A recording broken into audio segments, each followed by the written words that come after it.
This is the DTV Digest, the podcast that brings you news and reviews of films which didn't make it to the cinema. And now, here's your host, Mike Parkin. Hello everyone and welcome to the DTV Digest. I'm your host Mike Parkin and joining me as usual are Richard Hawes. Hello everyone. And Stephen Lockridge. Hello. This week we've got 5 main reviews. We're going to kick off with Aaron Eckhart in The Bricklayer. Then we have a World War II actioner called Fortunes of War. Then we have a nice quirky one called Head Count, followed by the horror film Cold Meat and Ian McShane in American Star. Our short shot is the court Jester, and our DTV throwback is the supernatural horror movie Pyewacket. So without further ado, let's crack on.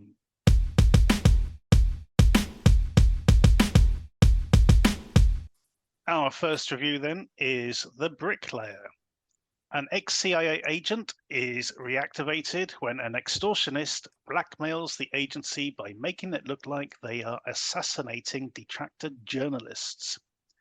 So it's interesting that this didn't get a cinema release. I think a certain studio lost their nerve because this really it's got the production values that, you know, it really could have had a cinema release. It could have been up there with The Beekeeper, I think.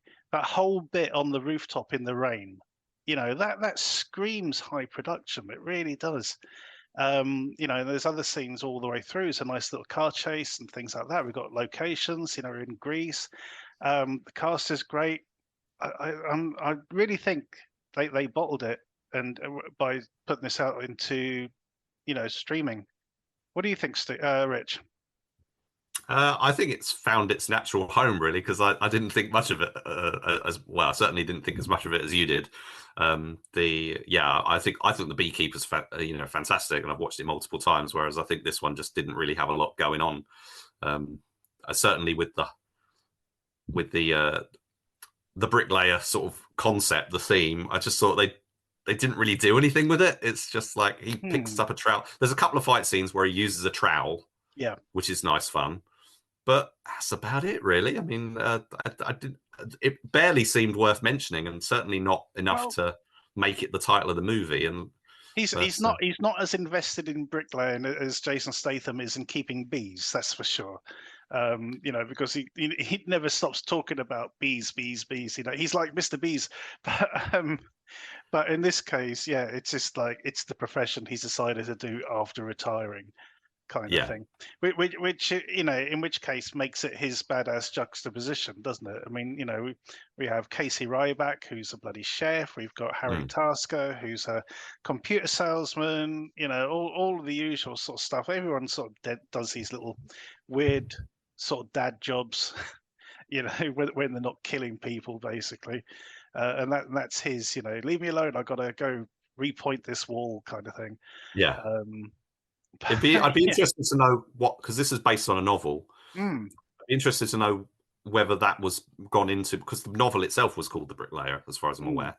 So what level of sort of detail, not in terms of what level of detail, in terms of, you know, talking about the intricacies of building walls, maybe, but in terms of like the importance of that as a character thing and stuff. Whereas in this, he kind of goes, "Oh, I always take my tools with me," and that's kind of it. I don't know. For me, the sort of main selling point, the main interesting thing, is that it's directed by Rennie Harlin. Indeed. And to be fair, his career has essentially been coasting on that he's the director of, you know, these early 90s classics like Die Hard 2 and Cliffhanger.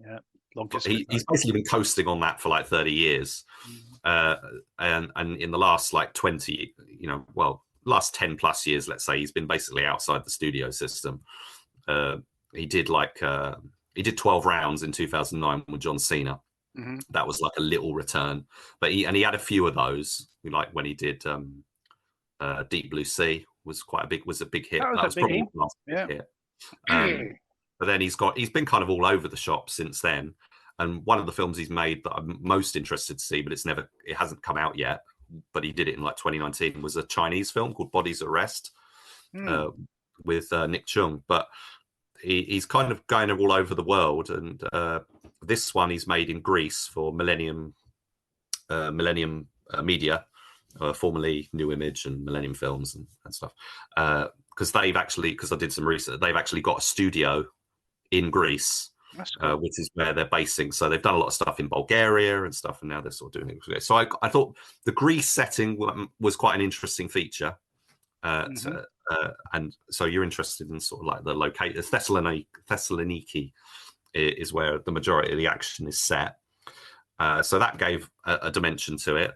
We get all the sort of standard action beats and stuff you would expect. This is more of a thriller with action thriller with Clifton Collins Jr. I think is the villain here.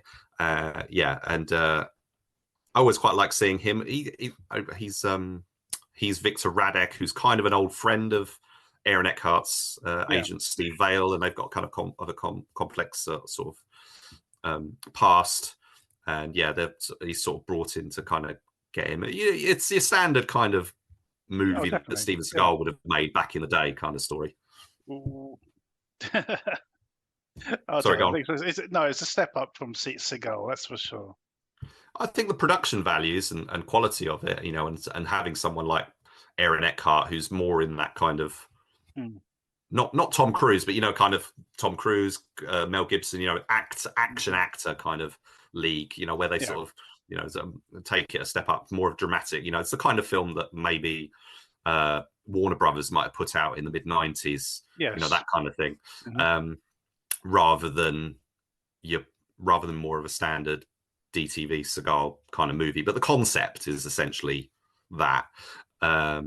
We've got Nina Dobrev as the sort of rookie agent who's sort of in the field, and she's actually his superior, but he doesn't take any respect for her. It does make me wonder if, I don't know how old I think I looked at the book. I don't think the book is actually that old, but it seems like when the film was playing out, I was like, this seems like it was a script from like the 90s or something, because nothing's really been updated in terms of sort of the sexual politics kind of things. It's very much he's a man and he's the one in charge, and she's just that sort of waifish girl who's along for the ride kind of thing.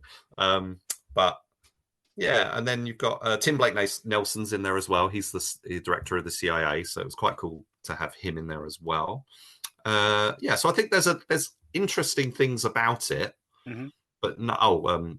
Rennie Harlin's wife is in there as well, in a small role. But the thrust of it was that I didn't find the action particularly exciting. I thought it was fine, and there was some interesting beats, but I was kind of always waiting for the bricklaying sort of thing to be a key thing, and it was like not really. Even there's even a bit they show him building a wall, and it's like a tiny bit of wall, and he's like slides a brick in, and he doesn't like add any cement or anything to it. So I was thinking, I think that was a bit, maybe all of that was a bit rushed. I'm not saying they've got to go into huge detail or anything, but did he clobber anyone with a brick at any point? I can't remember, but the trowel definitely got a couple of uses. Yeah, it's trowel to the neck a couple of times. Yeah, and I was just like, I think that's what disappointed me. I think if it wasn't a film that was sort of setting itself up with that as the theme, like The Beekeeper didn't disappoint. The Beekeeper sort of bangs you over the head with the bees thing. It's like almost too much, because it's like it doesn't really make any sense. So it's like, okay, he's a member of an organization called the Beekeepers, but now he's an actual beekeeper. Do they have to be beekeepers? And actually, there's this other one who's got this book about beekeeping. Is she a beekeeper as well? Like literally a beekeeper? Anyway, there's the whole thing. It's not explained very well, but it's a great fun movie. But the funny thing about that as well is that you could easily have read it as Jason Statham as this like slightly brain damaged guy who can only think about protecting the hive and just going on this sort of Jason-style killing spree, basically. I must protect the hive, kill the queen, kind of thing. It was very funny. Anyway, what are some of the other things you really liked about this then? I like there's a really good car chase in it. That was done really well with some decent bits of carnage and stuff. I thought that worked.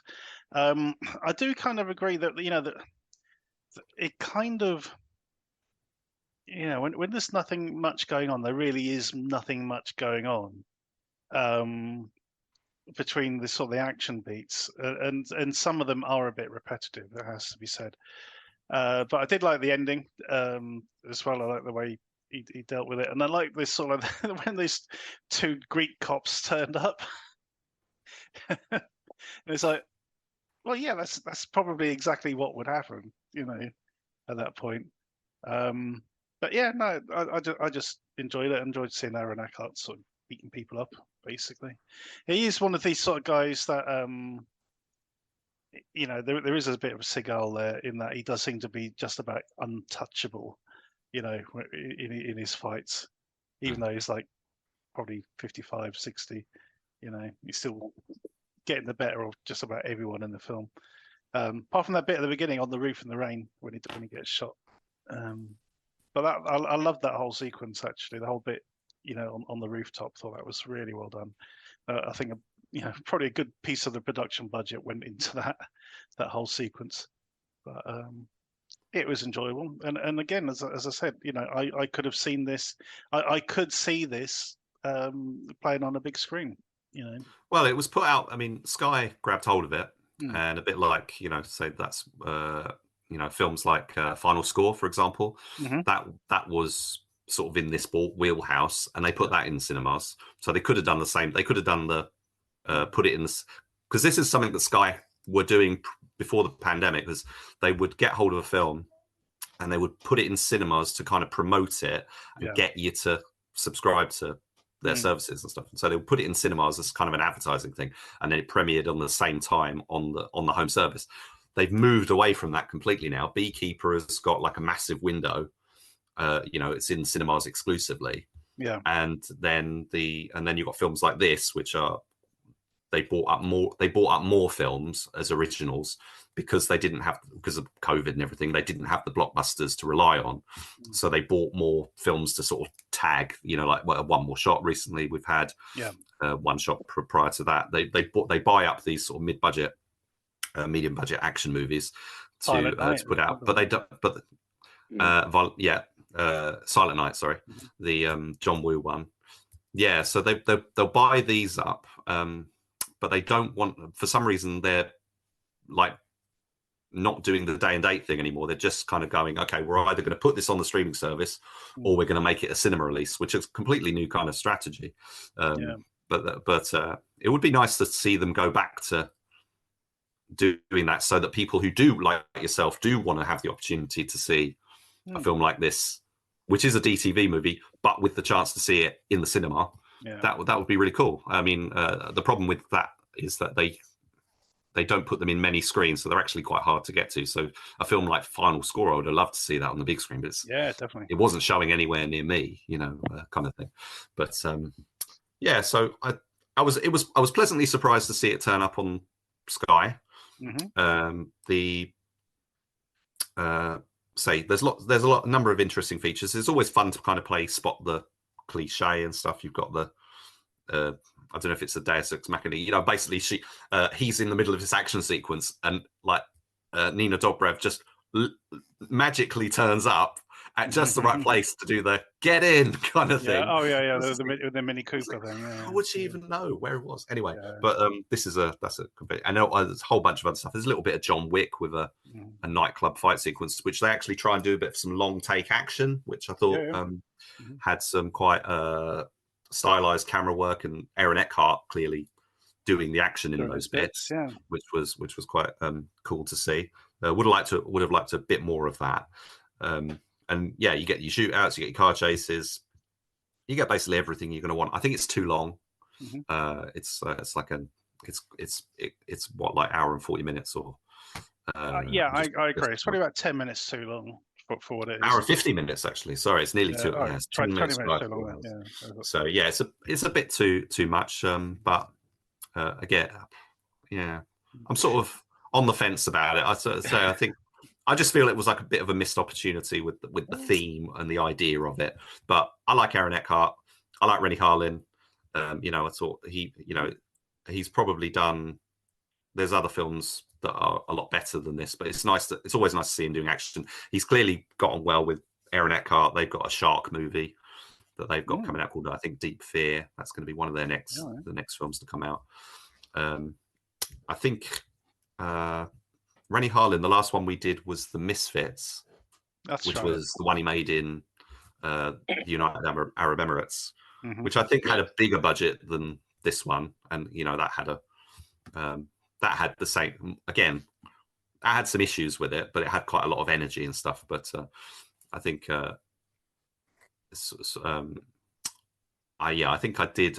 Although I had issues with that movie, I think I kind of almost preferred it because it was a bit more interesting for me. I like Pierce Brosnan and stuff. It's a bit lively, but I think this one has a more. It manages its tone and consistency better. I think Misfits was a bit all over the place, and some of it was mainly the comedy just really didn't work. And so this one, you don't have to worry about that. There's no comedy in this. There's some jokey asides and stuff, but yeah. Okay. Before we go to the scores, we mentioned The Beekeeper, and obviously this one. There is a third retiree taking up a weird profession movie called The Painter. Have you heard of that one? I have. There's a few others actually, but the I can't remember the names of them. Yeah, recently. The Painter. I can't remember what that one's actually. Who's in that one? Well, no, I can't. I've forgotten who's in it, but yeah, he's a retired agent who's now a painter. Doing portraits and shit. It's a guy called Charlie Webber, but it's also got John Voight. Right, John Voight. Indeed. Yeah, that's that is out now as well, but it's on streaming services. But I definitely watch it. I like the idea of these things. I think it's quite fun. The idea. Actually, there was another one a few years ago that Aaron Eckhart did. Which was called The Expatriate, which I've never seen, but I wondered whether it was a similar kind of. Yeah, I've seen that. But he's not playing a spy or anything in that. I think he's a regular. He's a regular guy. I think it's set in Germany, and one day all his accounts and all his identifications just wiped. And he has to try and figure out why. It was quite a good one. Yeah. Erased was, I think, the title that it was known by. But yeah, I've long wanted to see it. I will check it out at some point. But I just thought, I wondered if it was like similar. But I did look it up a little bit, and it's like, no, it does seem a very different prospect to what this was. But yeah, I like Aaron Eckhart. Always good to see him. I think the last thing we watched him in was the Muzzle, yes, and also we watched the Jesse Johnson. Was it Jesse? No, Ambush. It wasn't. I don't think that was a Jesse Johnson. Oh, no, Ambush was, the one with Jonathan Rhys-Meyers. Jonathan Rhys-Meyers. Yeah, that was really good. I really like that. Yeah, so I think in terms of sort of the DTV action actors and stuff, I think Aaron Eckhart's kind of one of the more solid and reliable ones. You see him attached to something. It's actually, it's going to be of a reasonably good standard compared to something like he doesn't really do the, the Bruce, the whole sort of geezer teaser kind of thing. It's you're not going to get, or even Steven Seagal himself, you do get Aaron Eckhart is in the movie. He's committed to it. He's fully the proper star and everything. It feels like a proper movie. That's always something you feel like you can rely on. Or Antonio Banderas, or or Jonathan Lehman, as you mentioned. These are all actors who choose interesting projects, basically, and do sort of fully commit to them, as you say. Yeah, good stuff. Cool. All right, then on that note, Rich, how are you going to score The Bricklayer? I'm going to go a 6 on this one. Okay. Well, I'm going a full solid 7. Thoroughly enjoyable. If this does, it's on Sky Cinema. There's a chance somewhere down the line it'll pop up on DVD and Blu-ray, and be in a bargain bin somewhere, and I'll add it to my collection. I wouldn't be surprised if someone like Dazzler picked it up. Yeah, probably in a year's time or so. Cool. All right, that is a 6 and a 7 for The Bricklayer. Go check it out.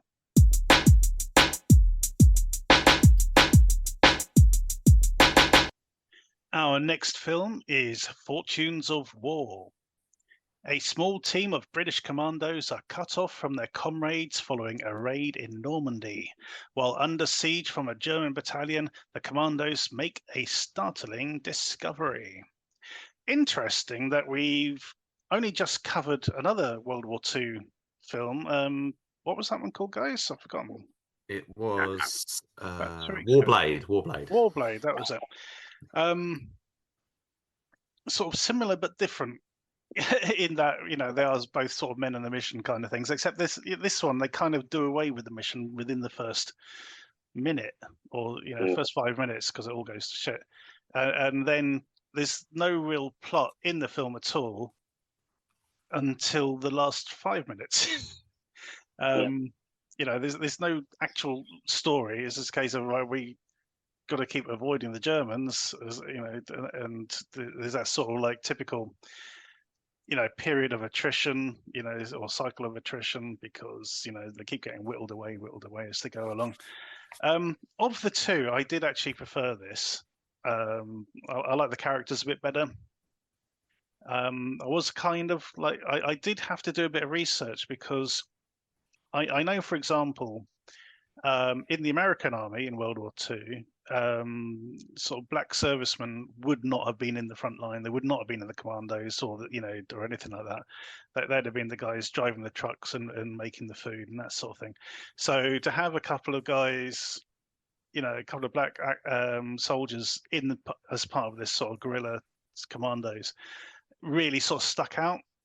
So I had to sort of do a quick Wikipedia and sort of like look into the the history of sort of like African and Jamaican servicemen during Second World War, and it turned out, they all they're all over the place basically. So once I realised that, I thought, okay, I'm quite happy with this going forward. That's a key thing they highlight at the end credits as well. They put a notice up. Yeah, a notice comes up after I think it's after the first few credits, that it's the film was sort of wanting to highlight that contribution and pay tribute to it. Yeah, no, it was good. It really did sort of stand out basically. And as I said, my ignorance sort of made me sort of check up on it. Was historical accuracy and all the rest of it. But no, I felt the same. In all fairness, when I was watching, I wasn't sure whether it was like dramatic license or anything. So I mean, it's definitely sort of what we say, revisionist kind of in that sense. Yeah, exactly. Yeah, but other than that, I did like it. I like the characters, especially the sergeant. I like this sort of laid back attitude to everything. I was kind of glad to see the colonel lose it in the first couple of minutes. It was a pretty solid, low budget, but at the same time good production values kind of film. Steve, what do you make of it? Yeah, I'm just like you said, it's nothing we haven't seen before, and it's I don't know if I'm getting a bit sick of them, to be honest. I'm not saying it's awful, it's not terrible, but like I say, it's every couple of months there's these new Second World War, First World War films coming out, and it's just the same thing. Like you say, you've got the mission that's abandoned after 5 minutes, and then it's just battle for a minute, or we'll stop the battle for 10 minutes and we'll regroup, and then we'll have another bit of a battle and stuff like that. And like I say, there's a little bit of a twist at the end, but apart from that, nothing new here at all. They've stretched the budget to what they could. I mean, don't get me wrong. I mean, it's a single location, apart from a field and a house. That's about it. and nothing inspired me really. Just same old things, same old stuff, and I'm getting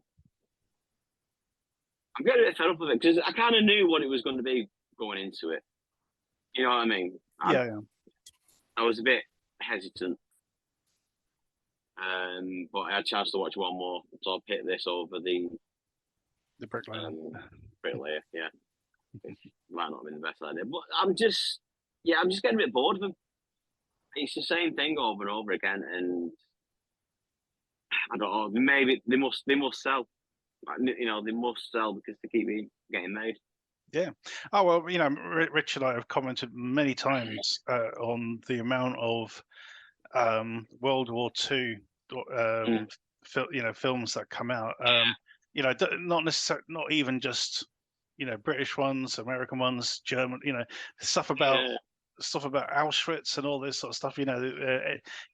Slip a tank or a Spitfire or a Nazi symbol, a swastika on the cover of the DVD, and they're going to end up in the top 10 quite easily. There is definitely a market still. I mean, for even now, World War II. I'm looking at the poster, and you've got these two massive airplanes, whatever, on the poster. One's exploding and one's just flying through. They're not in it.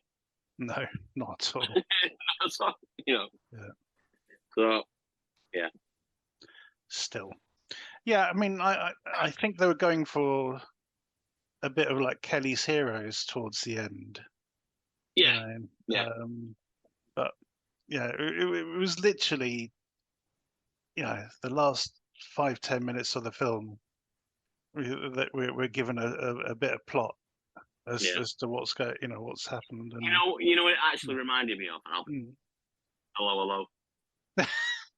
In a way, because you've got the resistance fighters, the Germans, and then like the stolen artifacts and stuff, and it was just like.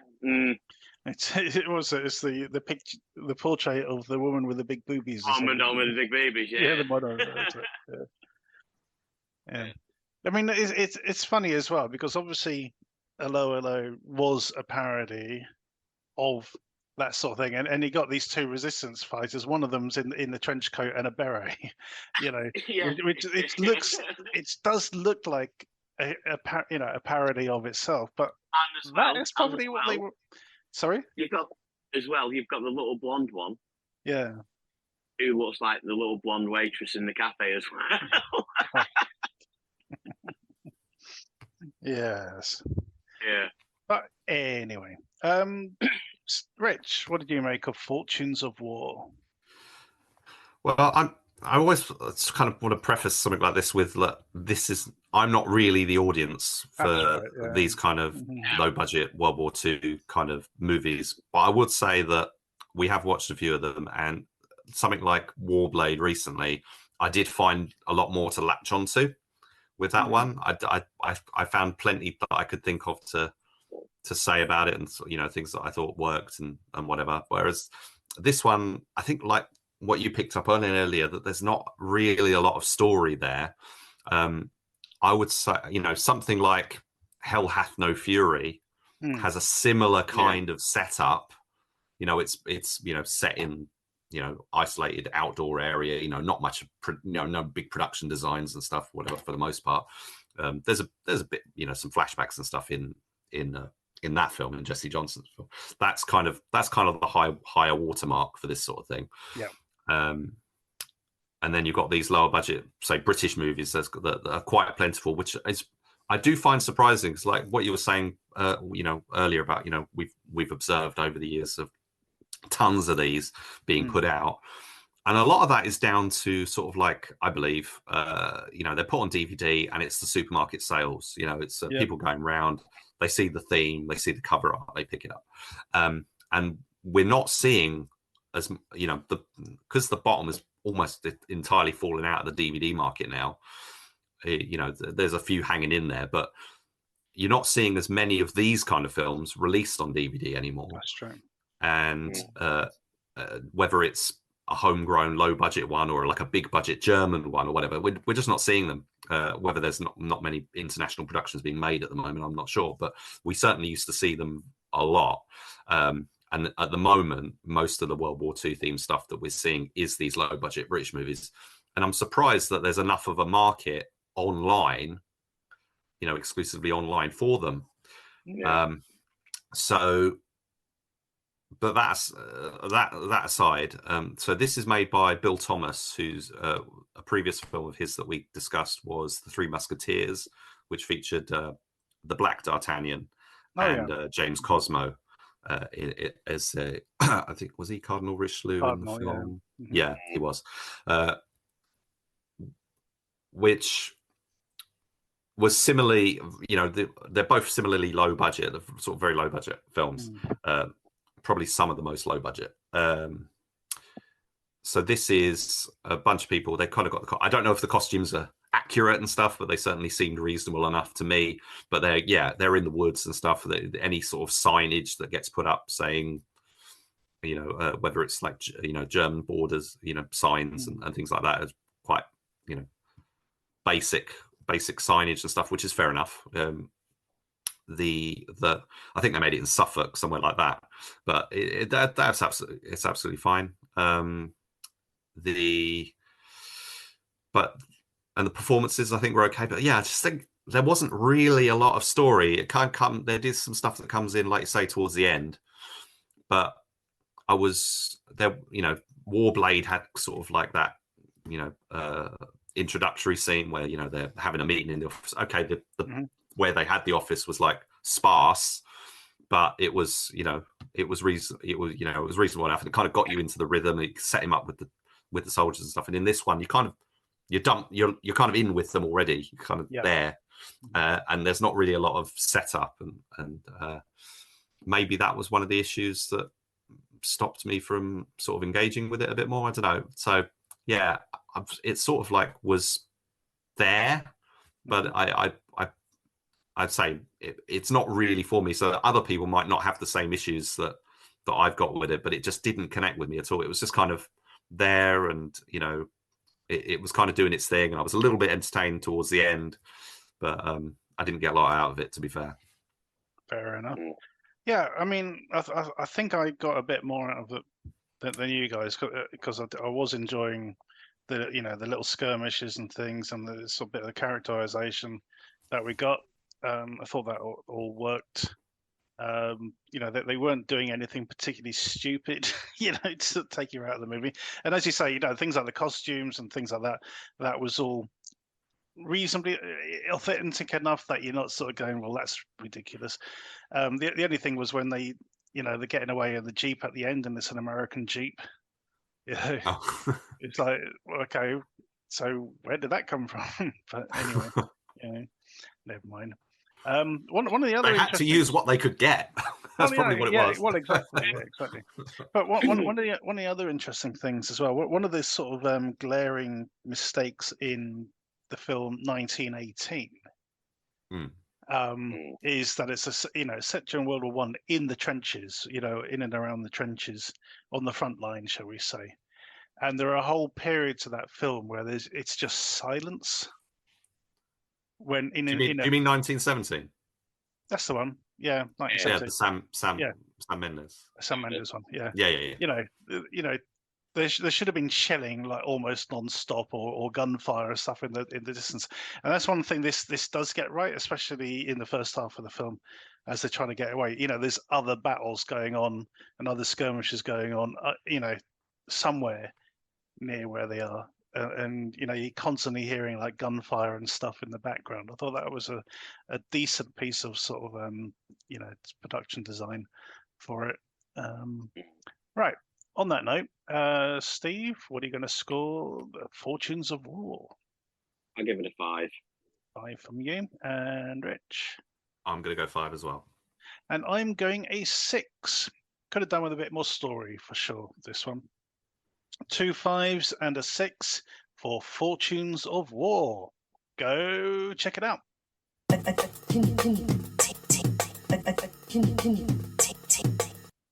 Our next review is Head Count. After escaping prison, Cat finds his own revolver pointed to his head by an unknown assailant. As the empty chambers click away, Cat tries to remember what happened to each bullet and how many are left in the gun. This one, okay, guys, you know how much I hate in media res. Yeah. Okay, this is one of those very rare exceptions because the in media res aspect for this is actually integral to the story. It's not something which has just been tacked on to try and keep the audience's attention before they, get to the boring exposition bit before the action starts. This one needs that element for the flashbacks, in order for the story to work. We need to know that he's in trouble and he's desperately trying to figure out how many bloody bullets are still left in the gun after the crazy 2 days he's just had. Yeah, because the problem with the in media res thing is usually they show something, they go back in time, and then eventually they come back to that point, exactly, and then they move on or something, whether that whatever point that is. Whereas in this one, we're constantly coming back to that current moment, and it's actually the flashbacks that are the kind of the deviation, as it were, rather than it just being a purely sort of stylistic device to sort of grab you, although it does serve that function as well. Indeed. I wasn't sure what I was going to, like a bit like Marmalade, I wasn't sure what I was going to make of this going into it. But I must admit, I did enjoy it quite a lot more than I thought I was going to. There are some quite surprising moments. There's some nice sort of, sort of little comedic bits here and there. There's some pretty, mean-spirited moments as well. But overall, I was quite on board with this, following this guy, Cat, this sort of like relatively lovable loser kind of guy, just can't get himself out of trouble. So yeah, I was pretty much on board with this all the way through. Steve, what did you make of Headcount? Yeah, to be fair, when it started, I was a bit wary. I thought, what's this going to be? And then, like you say, it goes back and forward and back and forward, and it's done well. I enjoyed it. I liked what's it called, Ryan Quanten. Yeah, I thought he was good in it. Doing his southern accent as usual, which he's really good at. He's got really weird eyes, isn't he, Ryan Quanten? He's got these two little tiny eyes in the middle of his head. It's very strange. Yeah. But I'm a fan of his. Yeah, ever since True Blood, and he's done other films like Norsemen and things like that. Yeah, he's pretty cool. But then you get entangled in. He's trying to, he sends him in to get a rocket launcher or something. Was it $30,000 is supposed to be he's supposed to be stealing, wasn't it? Oh yeah, that was it. Yeah. I'm getting I'm thinking of something else. I'm getting mixed up with Reach the series. and but it does work well. It's the clock going along. How many he's got left in it, and it's just quirky. But it works well. I thought, he was actually a decent little performance. Thought it was good character. Cat. Because it's mainly on his head. There's no, there's little bit parts and stuff, but there's no real one else that he's bouncing off of all the time. It's literally moving around, going from place to place, and scenario to scenario. But it was enjoyable. It was good. It was, like I say, nice, quirky, funny bits, serious bits, and the ending actually, to be fair, it actually worked out decent. It weren't just cobbled together. And, it was even. It actually worked, and there was actual reasoning behind it as well. Now, interestingly, the guy who plays Cat, Aaron Jakubenko. Sorry, just murdered your name.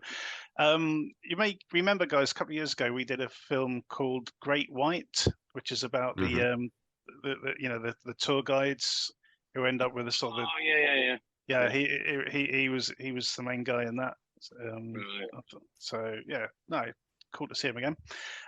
Rich, what do you make of Headcount? I liked it a lot. I wasn't sure what to, like you said. I think I probably wasn't that excited going in, and I actually had it. I was sort of passively watching it, and when I got to the end, I was like, no, you know what? I've actually got to watch this properly. So I thought there was enough that was really getting my interest. So I was thinking, yeah, I haven't given this film enough, of enough fair credit, and so I went back and watched it again from the beginning, because I noted the beginning. I thought, oh, it's got quite an interesting hook, quite interesting humor, because they're on the chain gang, and then basically there's a puma attack, which basically gives an opening for our protagonist to escape. And then his escape is kind of lackadaisical, which I thought was kind of, he doesn't really seem to worry about anyone coming after him very much. And nobody else seems to be really worried that he's gone, because he's kind of going to all these, he's going to visit like old haunts and stuff. And you were thinking, well, if people were looking for him, that's where they go. The marshals would be like, right, stake out his brother, stake out his ex-girlfriend, all this sort of stuff. So so there's like a bit where he's at the gas station, and he's in a stolen car, and he literally says to another bloke who's just parked up, who's like staring at him. He's like, yeah, I've just escaped from prison, and he's like, okay, good for you, kind of thing, and it just like walks off. Nobody cares. So it's kind of an interesting sort of humor sort of that's set up in the film. And then this is the point where he gets hold of the gun, and the concept of the film, as I can't remember if you might have mentioned this already, but the idea is that it's a six chambers, so it's him trying to remember what each bullet was used for, ultimately, so that he knows how many bullets are in the gun at that point at which we open the film. So how much danger is he in?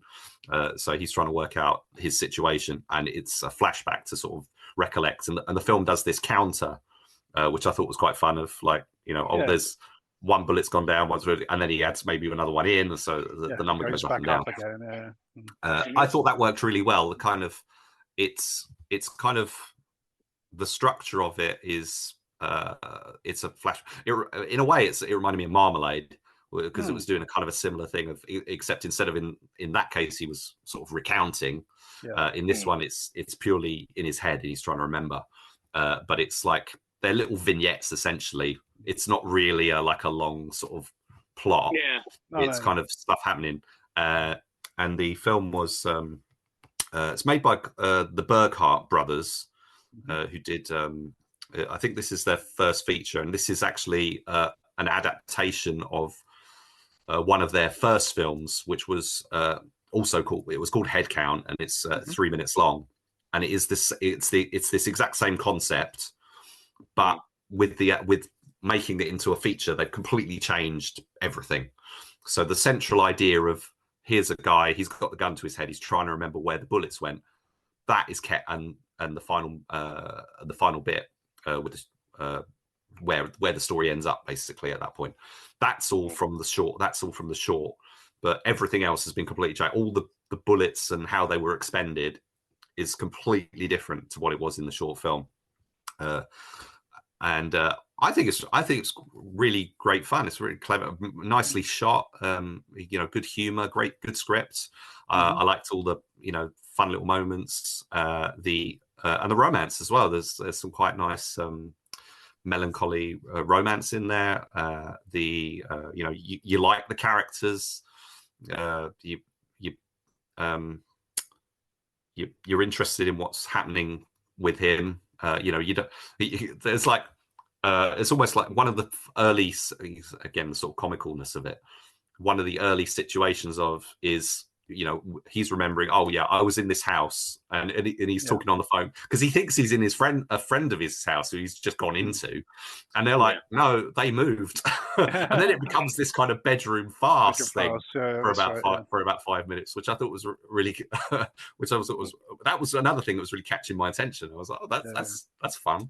And then we go on to this where he's got to say, bumps into Ryan Quanten, and then he's trying to escape, and then something else interrupts. He's in a bar, and then sort of a crowd interrupts him. It's like, and then he can't get out, and then Ryan Quanten and the whole thing. And yeah, the thing that happens when he goes into the house, which has a bit of a, might be a little bit of like a Quentin Tarantino-ish kind of thing, really, like almost like a True Romance or something. So he kind of ends up in this place to do, to try and pretend to be someone he's not and all that sort of thing. But there's a complication that comes up, and I thought that's really fun. It worked really well. It's like, there was so many great moments in it that sort of really stuck in the head. It's only an hour and 20 minutes long, and I don't know if you would class it as a shaggy dog story, but there's not really anything substantial to it. But it is, it's very engaging, and it's a lot of fun, and the performances are good. I thought it was quite interesting because it's made in it's an American film made in Kansas, but the both Aaron Jakubenko and obviously Ryan Quanten, they're both Australians. Indeed. So I did wonder for a while whether this was actually like made in Australia, but it was pretending to be American. Not the case at all. It just happens to be that they cast Australians in these two sort of, Ryan Quanten's not central, but he's probably the biggest name in the film. But that they cast these guys, but who do fantastic American accents. They're completely believable. I enjoyed it. I thought Jakubenko did a really good job. I'd like to see more of him. He was very, made the character likable enough. He's kind of he's one of, it's like it can be a bit risky, when you've got these kind of anti-hero kind of characters, and it can kind of go the wrong way. But I thought he was, he's not perfect, but he was likable enough and stuff. He's calm under pressure. He's one of these guys who, he seems, there's that bit, as you said, the bedroom fast bit where he has to come out from under the bed and he's sort of holding the gun, and he looks the part. He looks like a tough guy. He's like shit, But and you can understand why people are so warm towards him as well. Exactly, brothers sort of putting himself out, and his ex is still really fond of him and stuff. You can see why they're all warm towards him, and I think this is a sort of a strong recommend from me for this one. Okay, and on that note, Steve, what are you going to score head count? Give it a 7. And Rich? I'm going to give it an 8, and I'd also say go and check out some of their short films. What did I say their name was? The Burger Brothers. They did one called Suspense, which is like a horror film, which is worth 6-minute horror film, which is definitely one worth checking out. So this is an 8 from me. And sorry, one more thing I want to mention. They do a really fun, clever thing with the closing credits, where they're all numbered, and they start with 357, and they count down to 1. So I presume the gun in the film is a 357, but I might be wrong on that. But either that or it's just a coincidence. But I thought that was a fun little thing that I hadn't seen in credits before, because I thought the people in the way they put the credits together was really cool. Anyway, sorry, 8. Okay. I'm going to join Steve on a 7 for this one, but it is a high 7 for sure. This one surprised us again, like Marmalade did, in our previous episode. So 2 7s and an 8 for head count. Go check it out.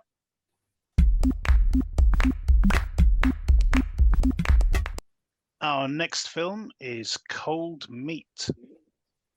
David Peterson is passing through the Colorado Rockies. After saving a young diner waitress from her violent ex-husband during a break from driving, he hits the road again alone through a dangerous snow blizzard. One false move behind the wheel has him hitting a snowbank, stranding him in the eye of the storm. Okay, so the thing is about this film, I don't want to go into spoilers, basically. No.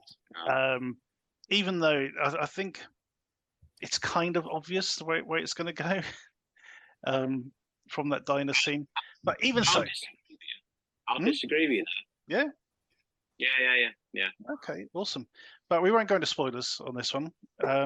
But this is, it feels like another COVID film basically, because it's, very limited cast, single location kind of situation. But even so, the interesting thing about saying, oh, it's another COVID film, is they've all been different. They've all come up with different ways of dealing with making a movie in sort of difficult circumstances, and this is another good example of that limitations. Steve, what did you make of Cold Meat? I really enjoyed this until the second twist at the end, and that's lost it a point straight away, right? Now, like you say, it starts with the diner, and then there's a big twist which completely changes the story, completely changes everything. Yeah. Yep. I'll be, like I said, I didn't see it coming. I'll be honest. I was like, oh shit, right, it's quite interesting. And I really enjoyed it. I thought it was really well acted. Thought the script was brilliant. When, I don't want to spoil anything, but when people they're talking, that's all I'm going to say. They're talking after the twist, and it seemed real, not Hollywoodized, not overblown. It seemed on a level, if you know what I mean. Yeah. It seemed like that's what the characters would say in a way. And then actually it goes along really well. The tension's great, and then it fucks it at the ending. It lost the point. It's lost the point for the ending. Because it just comes out of nowhere. We've had this before, haven't we? Where I can never remember the name, but the one where they go back and she's got a time machine in her bedroom or something. There's that night driver or whatever it's called. Or, yeah. And it's like, no, you've got the only thing you've got leading up to it is one person telling a local story legend, and that's it. There's nothing else really. Well, there is a setup in the opening monologue voiceover. Yeah, that's what Steve was alluding to. Yeah. Well, you got in the beginning monologue, and she says it. Someone says it again later on in the film. Yeah. She comes out later. And then there's a tiny little scene that leads to it, but that's it. There's nothing else there. And up to that point, loving it. Really was loving it. But yeah, I just thought that bit spoiled it. Yeah, I mean, I must admit, I'd forgotten about the, what she was saying in the monologue at the beginning. It's like, okay, well, that's a nice bit of interesting local color, and that's about the end of it.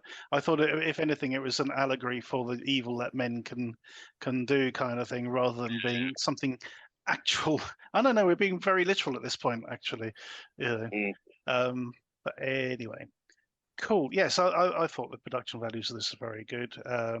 Interesting tip, by the way, if you do ever find yourself stranded in the snow in a blizzard, apparently the best thing to have are some tea lights.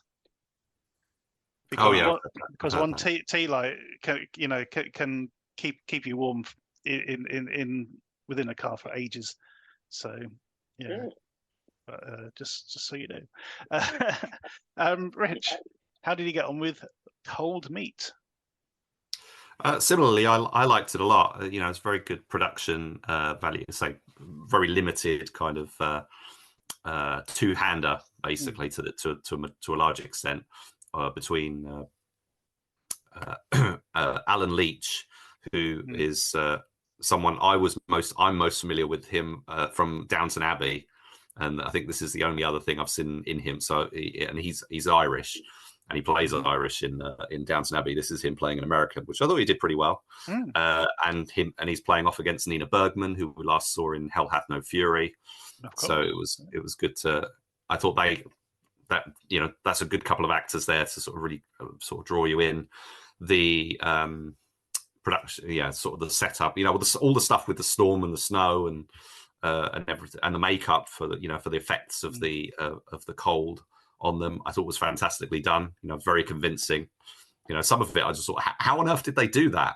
It's like, because some of it was just so well executed. You didn't have like oh, that's a really obvious visual effect kind of moments.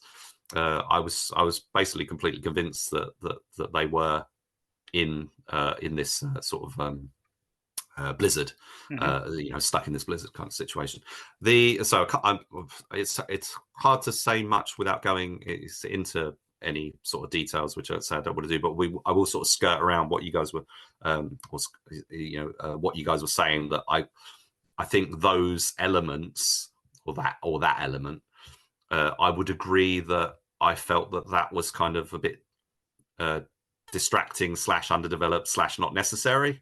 It didn't really. It was introduced, and then I was not quite sure what was happening with it, and then it kind of pops up, and I don't think it needed it. I think the film without that. I mean, I know that they're trying to add a little something extra in, but I thought as a straight thriller. Between these two people, and sort of the cat and mousey kind of stuff between the two of them was at the heart of it, and worked really, really well. I mean, it is the heart of it, but it's just saying they kind of add these other bits in. So this was also a bit too long, I would say. The central concept and everything, I think they kind of try to give it some breathing room by sort of adding some sort of flashback fantasy kind of moments, which I thought worked okay and stuff. But I thought the film needed to be a little bit shorter, a little bit tighter for me. But I thought overall, I really, really liked it. I thought it was very, very well made, very stylish. I was completely gripped in, drawn in by those opening moments.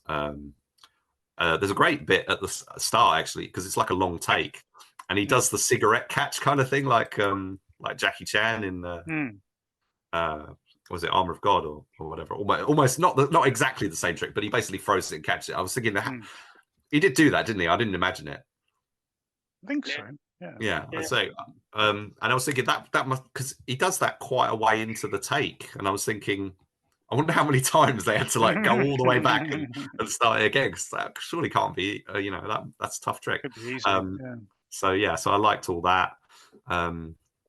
The one of the I think it's a British Canadian production, and the director, it's like it's not his debut, but he's mostly done short films prior to this, and he's got a visual effects background, which again might explain why the the storm and everything is so convincing, because he's he's been working on visual effects basically as his main main aspect of his career.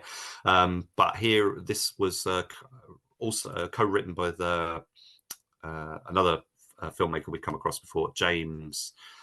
Hang on, sorry, what was James Kernack, and he wrote and directed the film Knuckle Dust, which I know you got. I don't think you guys were a fan of that very much. No, didn't like that very much. No, but I was quite fond of that one. Which there are some similarities. You can see I can see a couple of similarities. Very different though.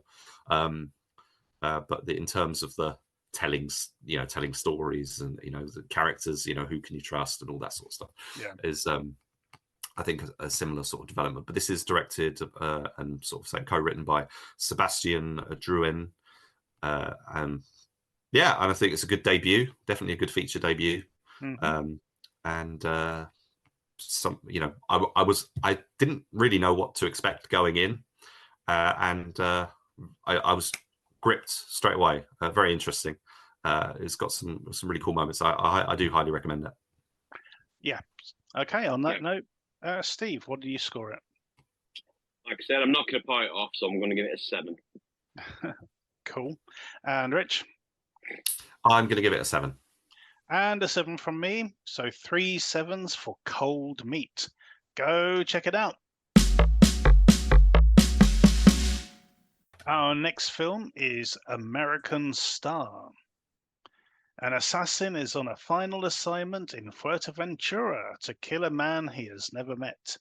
When his target is delayed, he finds himself drawn to the island, its people, and a ghostly shipwreck. So this is Ian McShane off on his holidays. It's almost, Well, kind of, yeah.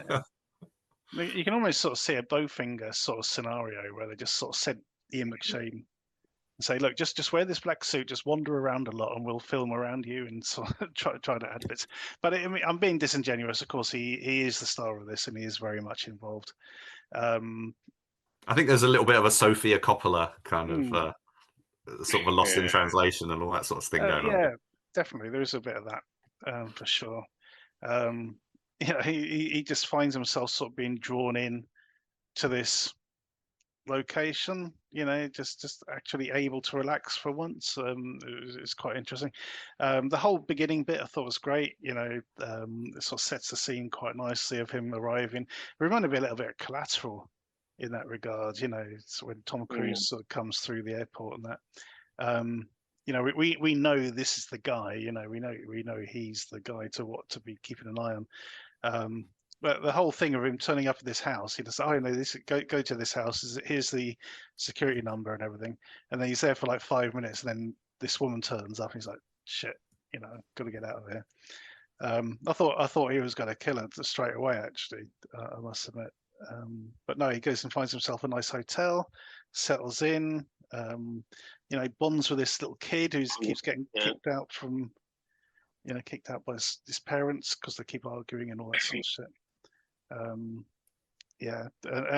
this girl, this barmaid that he gets to know and realizes that she's the one that's been staying at the house and that. But it is that thing again, isn't it? Rich. Sorry, Steve. You mentioned earlier about Fortunes of War, and here we are.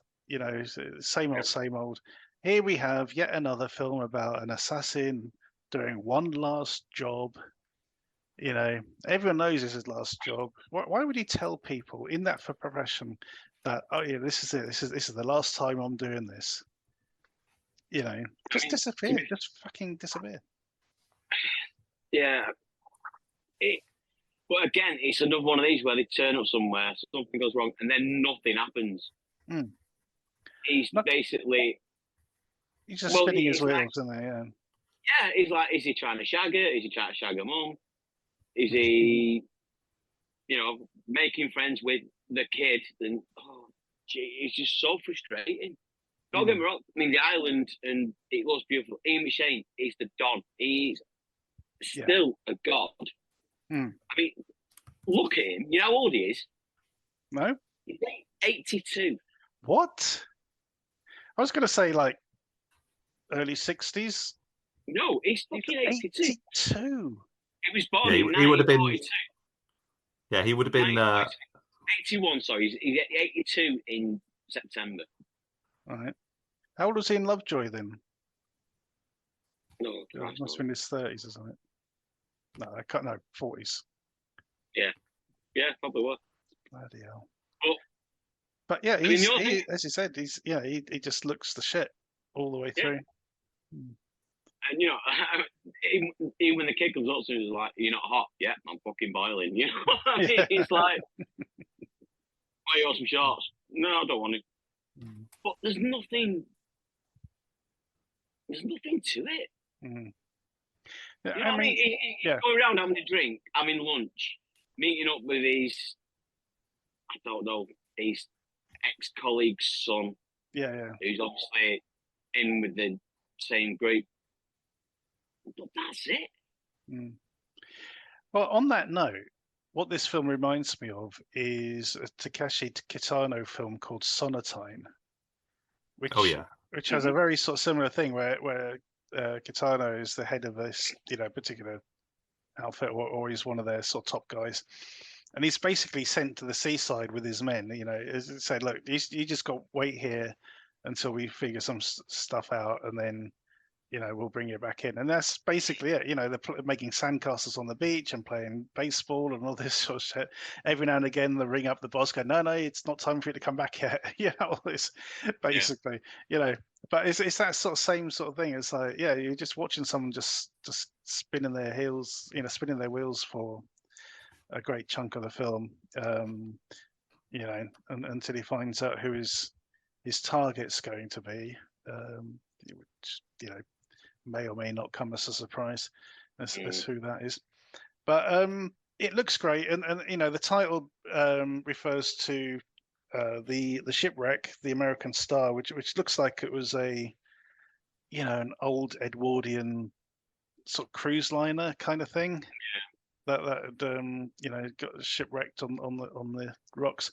And the thing about Fuerteventura as well, it's just a rock, isn't it? I mean, there's no vegetation or anything there. Basically, it's just volcanic rock, as far as the eye can see. But it's hot. It's hot, and there's a beach, and that's basically its appeal.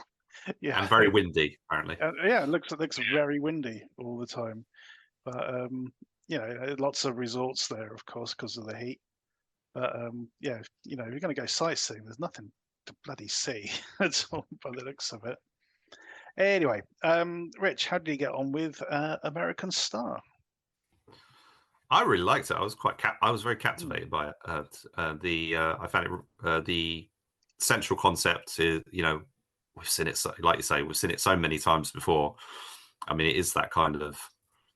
I mean, the film that came to mind is one I've never seen, which is The American with George Clooney, which I've heard was basically another kind of he's an assassin, but nothing really happens in the film kind of thing. But we've seen variations on this, like Silent Trigger with Dolph Lundgren, where he's basically holed up in Bruges, another example of this. Yeah, so it's been done loads. I do think there's, like, let's say, it is that kind of Sofia Coppola sort of Lost in Translation thing going on here. It's that's one that really came to mind. I mean, Ian McShane, like you guys was that. Ian McShane looks fantastic. He looks super, super cool. And he's like 80 years old. He's just like fantastic. I just really enjoyed just spending time with his character. It is a drama with a marginal thriller element. Basically, you can't go in and expect it. There is that thrillery bit, and it kind of comes up and whatever. But most of the time, it is just sort of this kind of not mumblecore, but it's just like this observational, hanging around kind of almost, I don't know, cinema verite or whatever it was is the kind of sort of theme to that kind of thing. Anyway. It does look really good. I thought the American Star stuff was really, really fascinating because I didn't know anything. I didn't know about that, and the film actually doesn't make that much of it. It's kind of there's like one big scene where they go out to find the American Star, and that's kind of it, really. But so it's kind of like it's down to you to interpret what does that why the American Star, what's that sort of representing. I think there's an element of is he the American Star? He's kind of found himself sort of there and sort of stuck there, and but sort of what does that mean? Is this where he's going to sort of end his days and stuff? But anyway, the American Star thing, the ship, I went up and I watched a video on YouTube and stuff. Really interesting, because one of the things that bothered me when I was watching it was when they go to the American Star, I was like, that looks fake. That looks, obviously CGI. So I wanted to know, is the American Star actually still there? Because the way it ends up at the end of the movie sort of indicated to me that maybe it wasn't around anymore, and that is the case. It disappeared disappeared into the ocean a few years ago, but it sort of gradually fell. But it was basically it was in two parts. It ended up sort of fracturing, and one part fell away, quite a long time ago, and then sort of more recently the second part went into the sea. Really interesting history about the ship, but none of that is in the movie. That's not what the film. What the film is. But we did get we get that overhead shot at the end, don't we? Yes. Of the submerged version of Yes. it. Yes. So you got, as you say, so you got the CGI mock-up of it sort of like leaning on its side on the rocks, and then at the end we get the actual thing. Well, that was it. So part of me was thinking, so did they do some CGI to remove it, or was it under, was it never there and stuff? So I needed to, that was bothering me slightly, but it was a minor thing. I just thought it was a really interesting element to the film.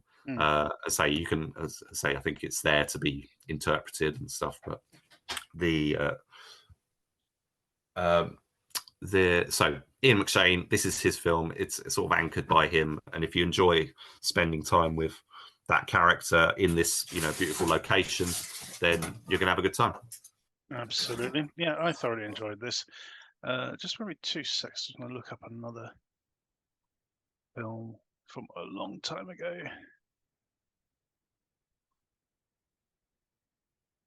Yeah. There's another film that came to mind. I don't know if either of you saw the film The Hit back in the 80s with John Hurt. Oh no, I'm not. No. It's directed by Stephen Frears, and it's basically there's a guy, who's a London gangster who sort of turned witness, and then went into witness protection in France or Spain or something, and eventually he gets found where he is. So they send out these two guys. One of them's John Hurt, who's slightly older, more worldly wise one. And then there's a guy who I thought might have been Tim Roth, but it was actually not. It was somebody else. Tim Roth is in the film though. Might be, yeah. Yeah, he definitely is, because I'm looking at the cast list. Cool. But yeah, it's again, it's one of these sort of films, almost like a vacation kind of thing. But it's these two guys who are supposed to be bringing, this guy back to England so he could face, justice at the hands of the London crime bosses. But yeah, that was quite interesting because of the set in the sun and all the rest of it, just sort of reminding me of it. But anyway, okay, Steve, your score for American Star? I'm giving it a 5. And Rich? Oh, I liked it a lot. I'm going to give it a 7. I did like this, probably not as much as Rich though, so I'm giving it a 6.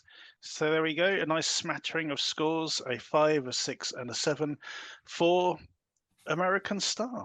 Go check it out. Our short shot this week is The Court Jester. David, an underappreciated segment producer, has a life-altering run-in with the enigmatic fitness guru Richard Simmons backstage of a high-profile talk show. So weird seeing Paulie Shaw in this as Richard Simmons. The only film I've actually seen of Paulie Shaw's is, I think it's called In the Army Now. Oh yeah.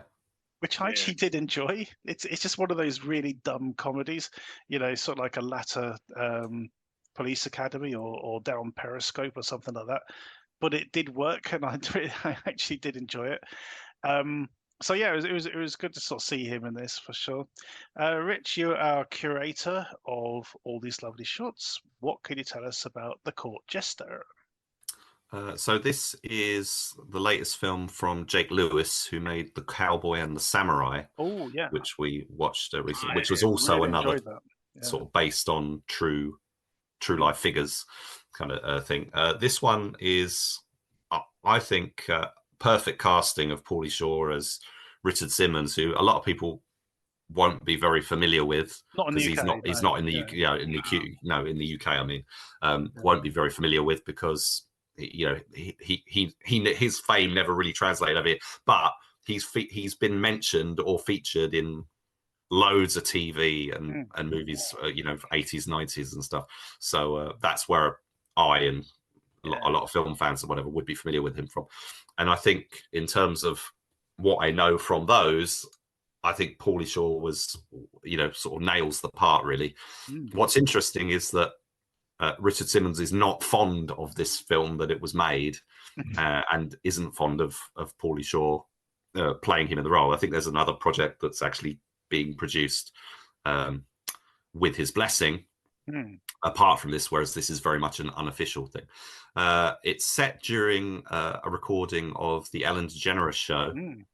And I think that is all very well reproduced, as far as I can tell. I mean, there's clips and stuff that you can go and see on YouTube of the original kind of encounter.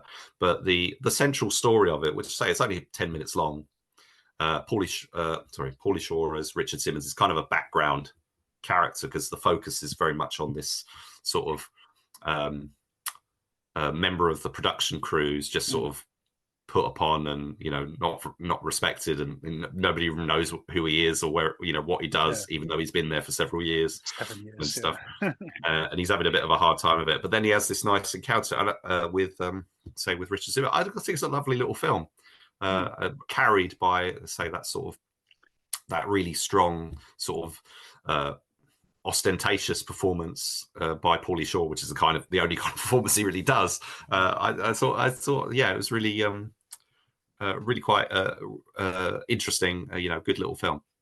I did like it. I mean, I am a sucker for anything that is to do with behind the scenes of like filmmaking or TV production and that sort of thing. And he really did sort of nail that side of it as well.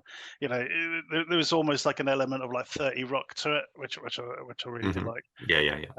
So that worked really well. Steve, what did you make of The Court Jester? Yeah, it's nice, whimsical bit of filmmaking. It's I was shocked actually when I saw Pauly Shore as Richard Simmons, because like you say, I've seen bits of him.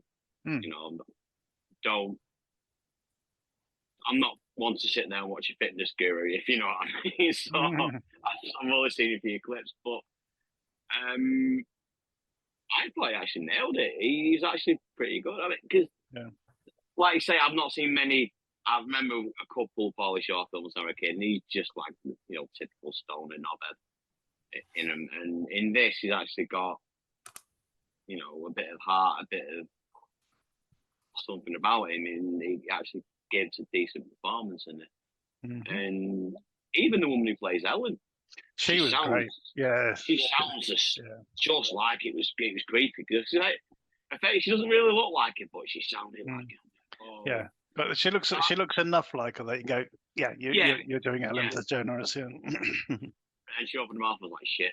But I mean, is it kind of based on a true thing, or is it just him appearing on the show was true, but the sort of the narrative of the guy in the talk, I think that's purely imagination. But they've kind of hung it on this moment in time, because I think Richard Simmons has kind of been out of the spotlight for a while, and he's kind of doing a little bit vanished, of a isn't it? It just vanished apparently overnight, from what I can remember. And then I heard about this, but I thought this was going to be like a feature film rather than a short, or they use this as like a proof of concept, you think? Or I think this is kind of, I get the sense that this is kind of a one and done, but there is a separate Richard Simmons sort of biopic that's being developed, which may or may not ever materialize. I'm not sure, but I think they'd have a tough job doing better than this. That's what I mean. Really. Yeah.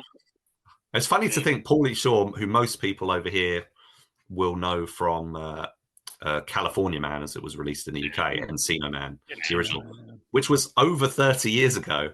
And Pauly Shore was kind of, he had a couple of other films that were quite well known, like Biodome. I remember. I used to love Biodome. But his moment was over. He was kind of a bit like, almost like Steven Seagal, really. His main sort of the sort of central, big moment for Pauly Shore was over within about 5 years. Like and he's kind of, he's been, he's had small. There was even a documentary he did called "Pauly Shore is Dead," because people did think he was dead for a while. He was just basically completely disappeared. So, but the amount of films and stuff that he has done quite a few short films, including a film called Sin City Psycho, where he's playing as like a serial killer kind of character, which is novel. It's interesting, but really he's not had any really significant roles in a really long time, and this is almost like, I mean, his last credit as well, it was like voice acting credits from like 2 or 3 years ago. So in a way, this is kind of a comeback for him. So I'm hoping that this, I mean, it's already been getting quite a lot of attention. I don't think there's much else you can, in terms of what could it lead on to for him. Unfortunately, I think it's a good role, and it's sort of hot, it works well for him, but it's not something that can translate to, oh well, now we're going to get Pauly Shore to star in X, kind of thing. I don't think it's that. No, it's not going to be. It's not going to springboard him. It's not. No, it's not going to be. I don't think it's got the potential to be any kind of a springboard, unfortunately. But it is cool to see, somebody who was so popular at that, back in the 90s, to have this sort of chance to come back and do something else, and sort of highlight some of their strengths in a project that really works for them. So I would certainly not be against seeing a feature-length version. It certainly wouldn't be any more irritating than one of Pauly Shore's, comedy vehicles, like you say, In the Army Now or Jury Duty and Son-in-Law and all that sort of stuff that back in the day. But and that just more proof that Jake Lewis has really got a talent for these kind of true life, fantastical sort of true life stories about these celebrity figures and stuff. Absolutely. So we don't score the shorts, but we do recommend you check them out. And to do that, we shall put a link in the footnotes below. Go check it out.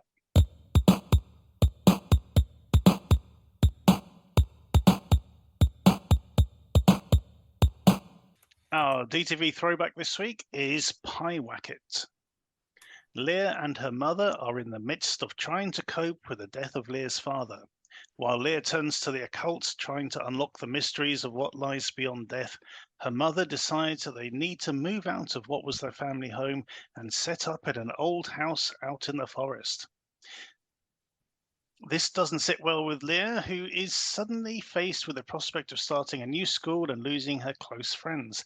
After a particularly bitter argument, Leah lashes out by storming into the woods and casting a spell, which will bring forth a demon to kill her mother. I really do like this film. It's shot in a very interesting way. It keeps its cards pretty close to its chest as to whether or not there is anything sort of supernatural going on. There is one tiny blink and you'll miss it clue in the middle of the film, and it is this sort of like, the circumstances sort of build up sort of pretty nicely to this sort of really sort of tragic sort of conclusion. The way it's filmed is quite interesting because the camera, for long periods of the film, is kind of behind the main character. So Leah always, for long scenes, Leah has her back to the camera. So we're not sort of like seeing what she's seeing. We're not sort of feeding off her emotions. It's just the atmosphere of what's going on around her that we're sort of feeding off. There are other times when she's like at school and the camera sort of like just follows along, like in the middle of everything, as if you're just there tagging along rather than sort of like witnessing stuff happening. It makes you quite complicit to what's going on, which I really liked. I will mention a couple of other things in a minute, but over to Steve. What did you make of Pie Wacket? Yeah, I enjoyed it. It's very different than what I thought it was going to be, to be fair. When I read the synopsis, I was thinking something more like The Craft or something like that, on that kind of wavelength. Sure. But no, like you said, the filming style is strange. It's also not only that, you get the kind of shaky cam bits as well. Pop up like sporadically throughout the film, and it's like, well, hang on, let's go in there. I might have missed the blink and you miss it clue you said. I'll be honest. Yeah. It happens right after the ritual when she's in the forest. Right. No, yeah. I'll talk about it afterwards. Yeah. but I thought it was a little bit sparse. Mm-hmm. You know, not really much happens, but then you get the ending, and you're like, shit, okay, yeah. Yes, but it is, you know, it's interesting because, you know, you could play it like either it's all in her head and there isn't a demon, or there is a demon and it's inside her head, you know, forcing her to sort of see things the way that it's you know, very, very interesting sort of the way that they play it, and it is quite enigmatic. Apart from, you know, is it real, is it not real, sort of thing for a long period. Yeah, it was good. It was nice to see Laurie Holden in something else as well. Since The Walking Dead, yeah, definitely. I wasn't sure, but it was after. Yeah, that's right. Yeah, cool. Rich, what do you make of Pie Wacket? I liked it. It is very much a slow burn, kind of more of a bit like what we were saying about like American Star. It's kind of this is a drama about the relationship between a girl and her mother, which has some sort of horror elements, but it's not really about that. It's kind of the majority of it is, you know, it's a bit like the way, not quite the same, but you know, like that Witch Hunt film was using sort of some witchcraft elements and stuff to sort of for another reason. You know, it's like kind of, it's there for the, you know, it's there for the literal meaning and then the allegorical, kind of thing. So the I think people might be disappointed by the ambiguity of some of it. I mean, it doesn't do like Steve is saying, like it doesn't go down a craft or craft legacy kind of route or anything. It's very much sort of an anti that. It's like the complete opposite. More closer to some of the like folk horror and stuff that we've talked about in both recent and past episodes of you know, like Jugface and stuff, which I keep mentioning. So that was quite a memorable one. I thought the central performances were really good. I like I quite like. There's a little bit of the there's something strange going on. I'm going to do some research and I'm going to talk to an expert kind of thing. They do a little bit of that, but it doesn't really go huge places. Pie Wacket, I looked it up. It is a real term in witchcraft, refers to something associated to an incidents in Essex, apparently, from what I can see. But the as you know, like a demon kind of thing. There was a YouTube video. I found very little information actually about it, but it's like there's a few like references on pages and a couple of videos. I was going to watch a video to try and get more of a background on it, but didn't get time. But the the sort of setups and everything's good. The way it all pans out, I think they kind of ruin it a little bit at the end by you know, taking away some of the ambiguity. You know, that's like you kind of, it's kind of pretty obvious what's happened, but then they kind of feel the need to sort of spell it out right at the end, which I didn't think. I thought was like, you know, considering the way that the tone of the film for the rest of it is kind of left to the audience, it kind of seemed a bit like Alfred Hitchcock's Psycho at the end, where they have to go, oh well, this is the thing or the other thing, and which was fine. So yeah, I think that sort of marred it a little bit, but I thought in terms of, it was quite gripping, quite engaging. So it was different to what I expected. Didn't say I thought it was going to be much more of a straight horror movie, which it isn't. No, it's not. Definitely not. I think that's why I like it so much as well, because it has this sort of, you know, like bit of an avant-garde sort of punk quality to it.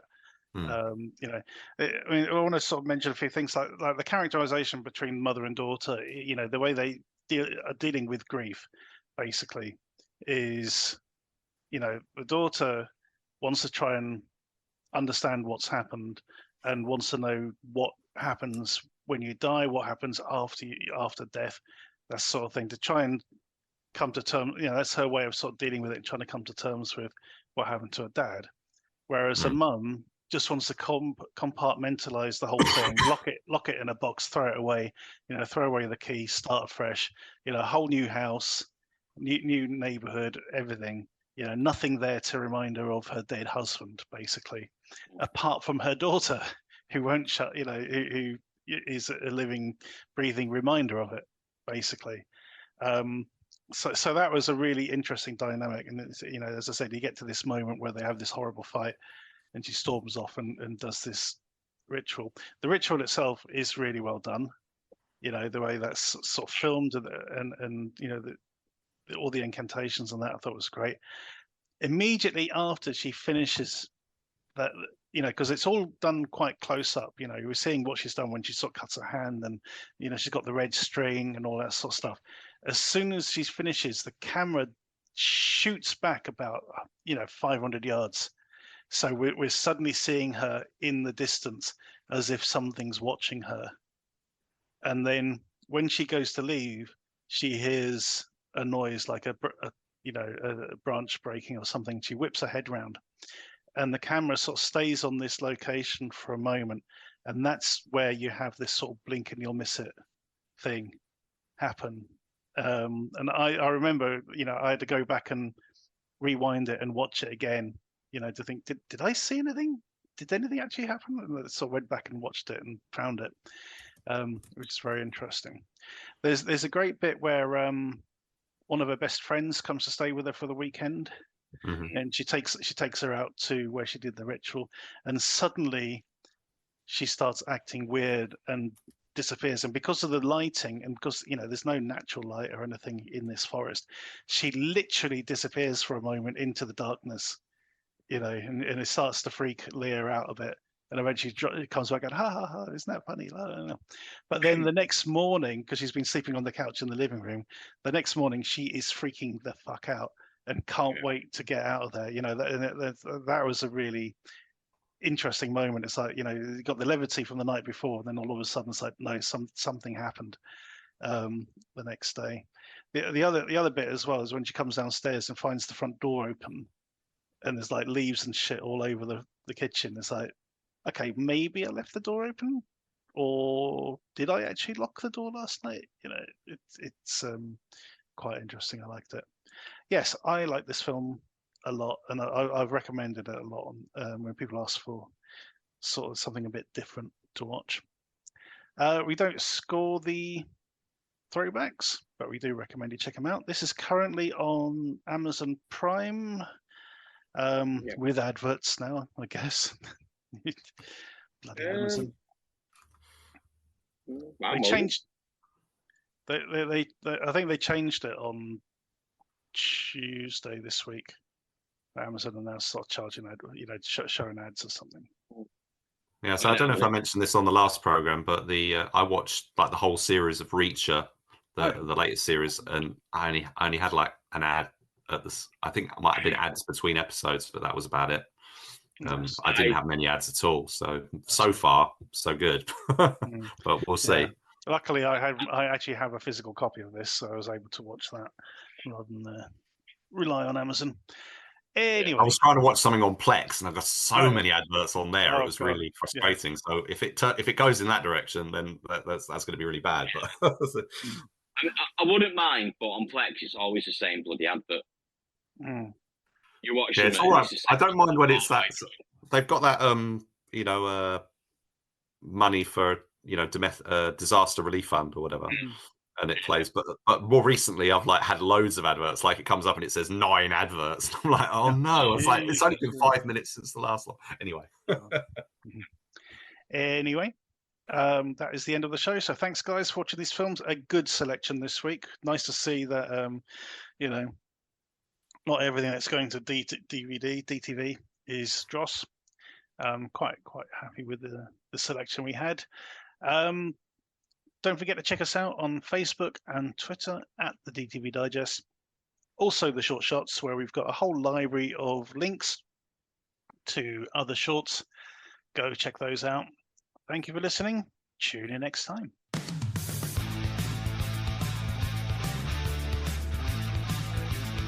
Thank Thank you for listening to the DTV Digest. Let us know your thoughts in the comments and tune in again next time.